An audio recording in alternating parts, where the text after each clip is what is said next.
So, hindi natin talaga puputulin lahat.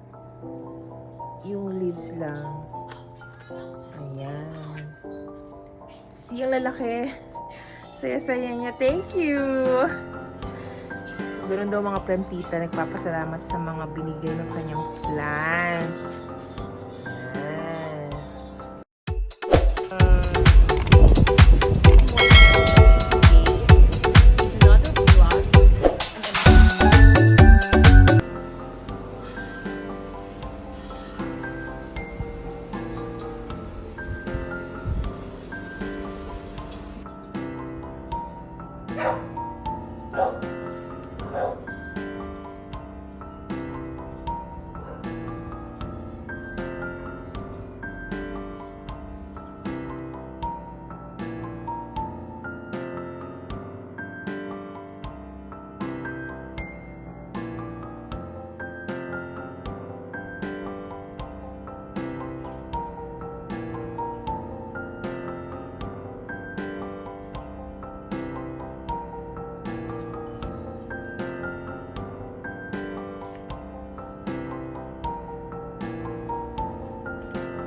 Good morning! We're going outside my small garden here.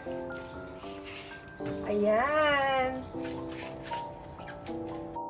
Pakita ko lang sa inyo ang aking mga pet shine na nasa container, guys. And see, they're getting bigger. And kukuha tayo a few lang, yung mga big lang siguro niya leaf. Saan ko ba ilagay?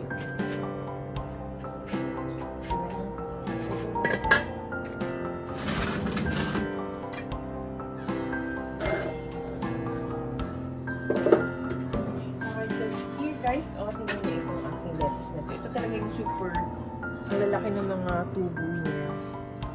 So, hindi natin talaga puputulin lahat. Yung leaves lang. Ayan. See, ang lalaki.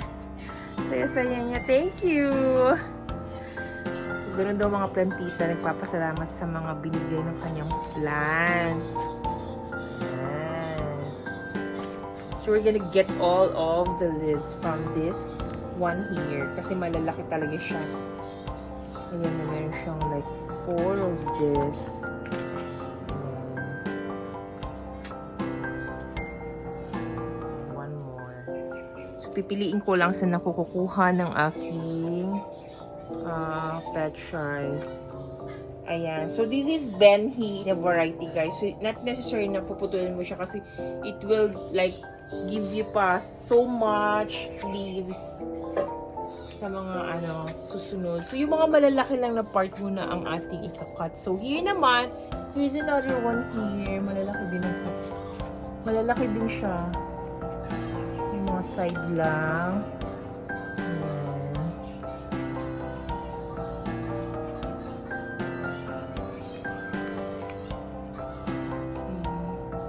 Cut natin itong ilalim siguro kasi natatamaan siya.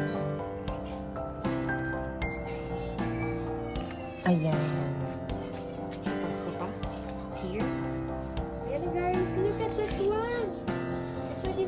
necessary kailangan na marami, no? Kasi konti na lang need naman namin. Ito, kukulang ko pa to. Kulang ko, no?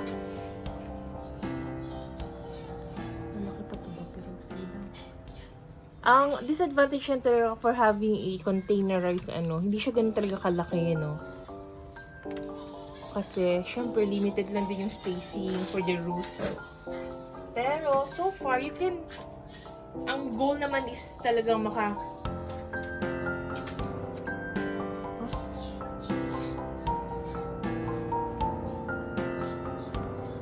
ang goal naman is talagang makapag-harvest tayo ng pagkain natin. We make our own food. Hindi na mag-depend tayo dun sa mga bibili outside. Kasi mahal na talagang bibili ngayon, guys. Practical. So, actually, magkakasabay itong mga so, I decide na lang siguro, guys, we'll cut everything na lang yung mga side, yung mga nauna na leaves para naman to give way for more space na rin sa kanila. Ayan. So, we're gonna cut na lang.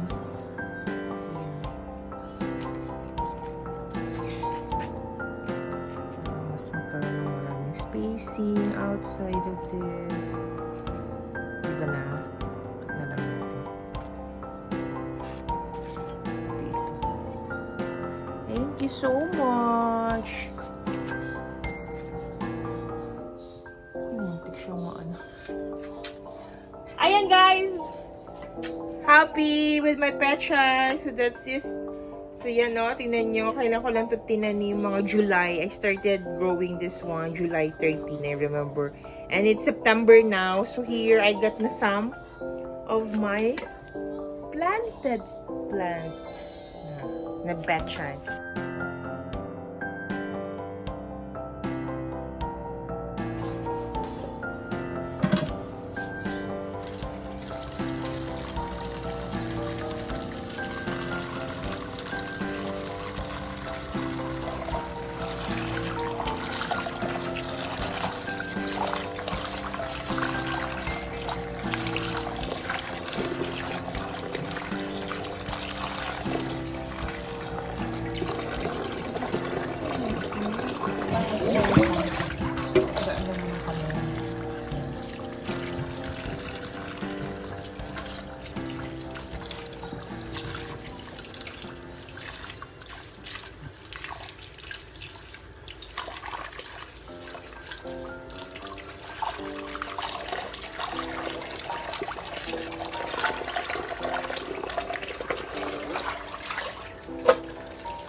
Ayan na, guys. Sorry kanina. It's supposed to be pechay pala. So, we're putting it na into our ulam na may gata. Ayan. Our pechay.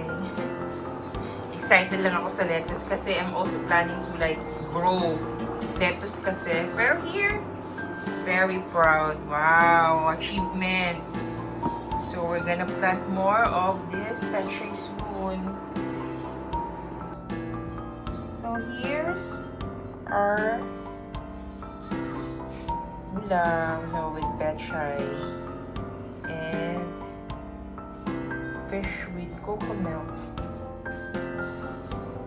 That's it. Alright, guys, I just wanted to lang show you what had happened after we cut some of the leaves for my pechay, and here it is now. There are still sprouting leaves like this one here, ito bago. Lumaki na siya. And there is another one here that's coming up. And ito naman, ayaw magpagitna. So, gustong lumabas. So, ito, I just don't know. Baka mamamatay siguro to. Kasi, yung kanyang leaves, nakayuko. Yan. So far,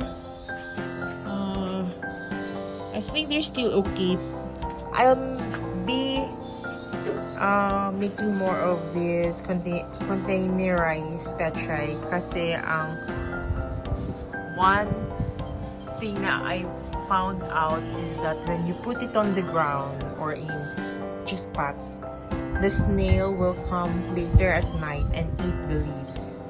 So since we hang our petchay just like this one here, so they're safe. They're safe from all those bugs and snails. But the problem is they easily get dry. So you have to water often. Just like this one here. Ayan.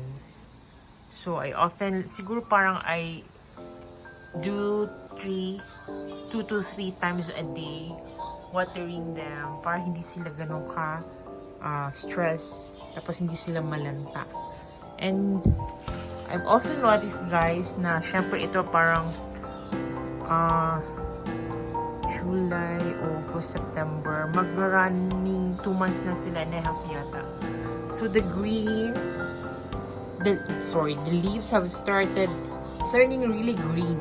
Ayan, green na sila. Hindi na sila yung light green.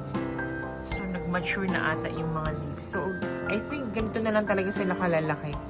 Hindi na sila lalaki pa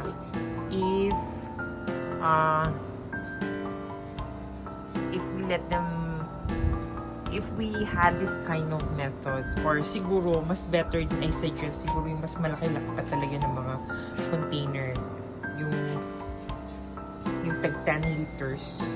Wala kasi akong 10 liters, so ito kasi yung mas convenient and very easy to find. Itong mga 1.5 bottled colas, no, na syempre hindi nawawala lagi. So ayan, nakapag-ipon ako ng maraming ganyan. So actually hinati ko lang naman siya. So ito yung top, ito yung bottom. Yan.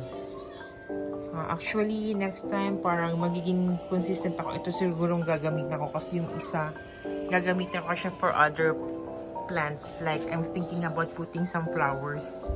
Yan, kung magpapapropagate ako, so gagamitin ko yung bottom kasi nakakatayo siya. Unlike this one, itong half kasi yung may ulo, hindi mo siya mapapatayo sa ground, diba? So mas better talaga siyang ihang. So make use of the shapes and liability. Ano pa? And the disadvantages of having this kind of container. So mas hanging siya, ayan. So far guys, siguro makakapag-harvest pa ako ng 3 beses nito and then it will started to like get mature and probably magja-dry up. So we'll just wait for that to happen and then I'll be doing another planting of petchay kasi I have already my leaves with me. Ayan. So that's it muna guys. Thank you for tuning in and watching my videos. Until then, bye-bye.